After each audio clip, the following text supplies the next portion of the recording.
Taylor, but Taylor swept those two bouts 6-0, 5-4, but Brooks turning the tide. And now Taylor coming out super aggressive with way more pop and energy, Jim, than bout number one. Yeah, that was his first match of the tournament. Came out a little bit flat, not so tonight. David Taylor says that he wants to wrestle a pace that nobody can keep up with. But we all know that Aaron Brooks is a relentless competitor. Nobody's yet been able to force him to wilt in a match. And like we saw with Kyle Dake and Jason Nolf earlier at 74 kilograms, here at 86 kg, 189 pounds, you got two guys from the same wrestling club, same training room, so no secrets here. If you're David Taylor, how do you go about maybe changing things up against the guy that's probably seen most, if not all, of your arsenal? Yeah, no surprises. Just have to do what you do better than your opponent, because they both know what's coming. Aaron Brooks, fresh off an NCAA championship a few weeks ago.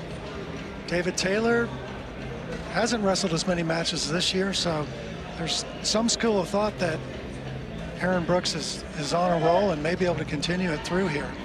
We've seen hot wrestlers transition from NCAA success one year into the Olympics. You think of Jordan Burroughs doing that en route to gold in London.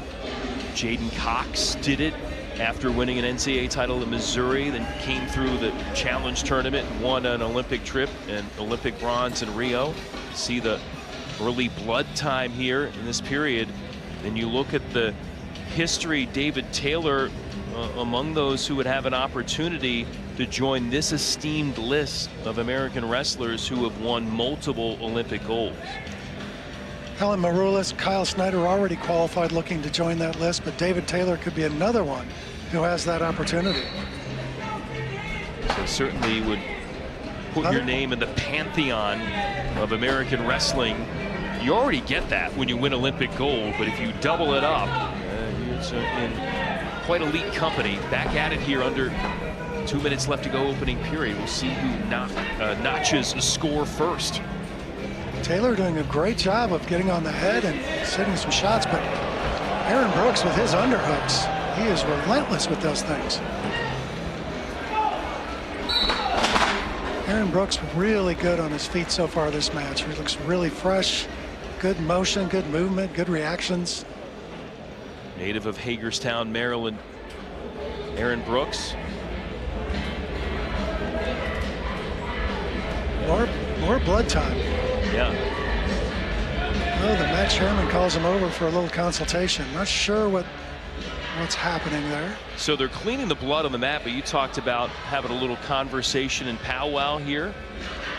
Yeah, they give a caution and one for fleeing.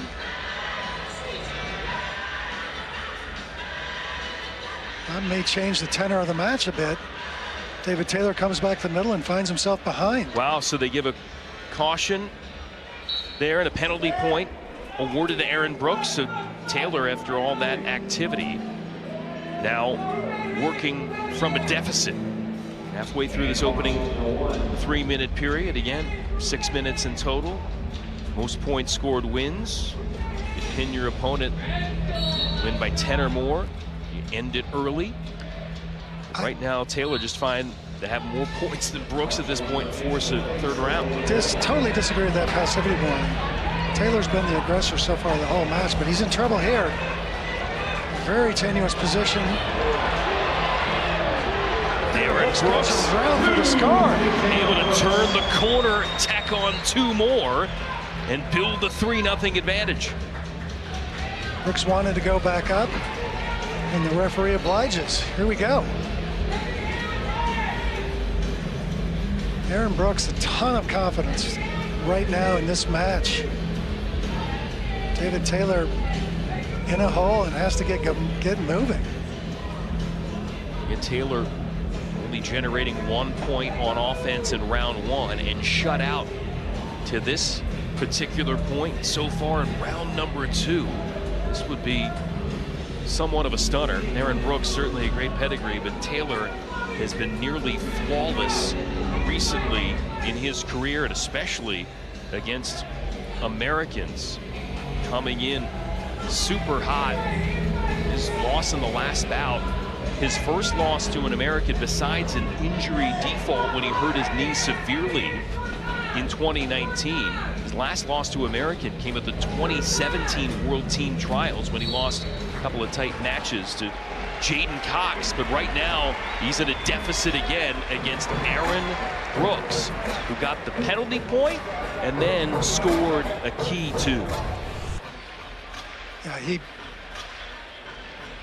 Taylor took a shot, wasn't able to get a good finish position. Brooks was able to come around.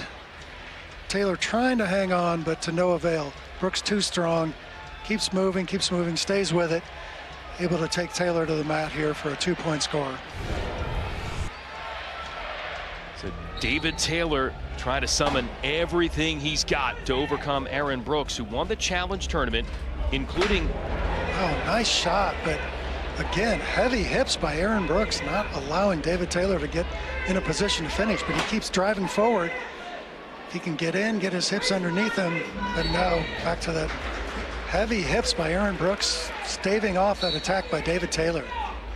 Certainly doing everything defensively to neutralize Tokyo Olympic gold medalist, 3-time world champ, including back-to-back world titles for David Taylor. Took him a while to become the #1 wrestler in the U.S., but once he did, totally dominant. Voted the best wrestler in the world by the United World Wrestling Federation after 2018, beating Yzdani. It took him 6 years to make his first senior level world team. Finished second or third at Olympic or world trials to people like Jordan Burroughs, Jaden Cox, world champs. But then he got that first world title in 2018.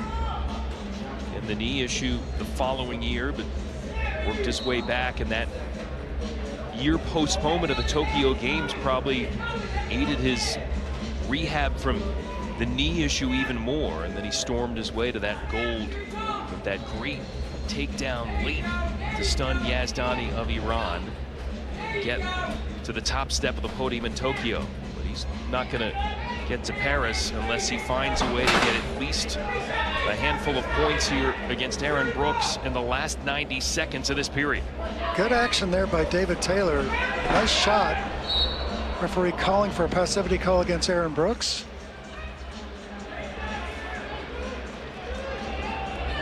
Tells him to get moving. But Brooks content to stay in that head and collar tie if David Taylor will let him. No risk to him while he's there, while he holds this wrist, but he may get hit again. He's on the clock, 18 seconds left. But with that 3-point lead, he doesn't need to do much. He doesn't need to take a risk here if he doesn't want to. Seemingly going about his strategy cautiously, and maybe willing to concede that penalty point to David Taylor. 50+ seconds left. Puts Taylor in a position to win this match, though, if he can get a 2-point takedown. I don't see the point going up on the board yet. There it is. It took him a while to put it up. It is up now, and Taylor needs more than that to keep hopes alive of defending his Olympic gold. In a single against Brooks. Switches to head outside, but Brooks has got that head down. Taylor's going to have to get his head up, get his hips in. He does. May be able to finish this one. Back trip, but Brooks comes up on top, and no score here. If Taylor can elevate that leg, he can get a 2-point turn. He's got to do it now. 10 seconds left. The Tokyo Olympic gold medalist gets called to a stalemate back to the center with 8 seconds remaining. The Magic Man looking to pull a rabbit out of his hat late. And Aaron Brooks is the one who's going to push on to Paris. Big win, huge win for Aaron Brooks, making his first Olympic team.